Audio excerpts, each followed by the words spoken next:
এক সাহাবী অন্ধকার রাতের নিস্তব্ধতায় নামাজে দাঁড়িয়ে আছেন। চারপাশ নীরব, শুধু তার কুরআন তেলাওয়াতের মিষ্টি সুর প্রতিধ্বনি করছে। হঠাৎ চারদিক আগুনে জ্বলে উঠল। দাউ দাউ করে আগুন যেন তাকে ঘিরে ফেলছে। আসলে সেটা ছিল এক ভয়ঙ্কর জিন। তার উদ্দেশ্য সাহাবীকে ভয় দেখানো, নামাজ থেকে সরিয়ে দেওয়া। আগুন লেলিহান শিখার মতো দুলছে, আকাশ যেন লাল হয়ে উঠেছে। কিন্তু সাহাবী একটুও ভীত হলেন না। তিনি দৃষ্টি নামালেন, আরও গভীর মনোযোগে কুরআনের আয়াত তেলাওয়াত করতে থাকলেন। প্রতিটি আয়াতের ধ্বনি জিনের বুকে বজ্রাঘাতের মতো আঘাত করছিল। আগুন কেঁপে উঠল, জিনের দেহ ছটফট করতে লাগল।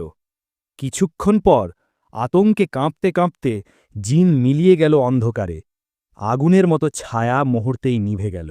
এটাই প্রমাণ করে, জিন যত শক্তিশালী হোক না কেন, আল্লাহর কালামের সামনে তাদের কোনো ক্ষমতা নেই।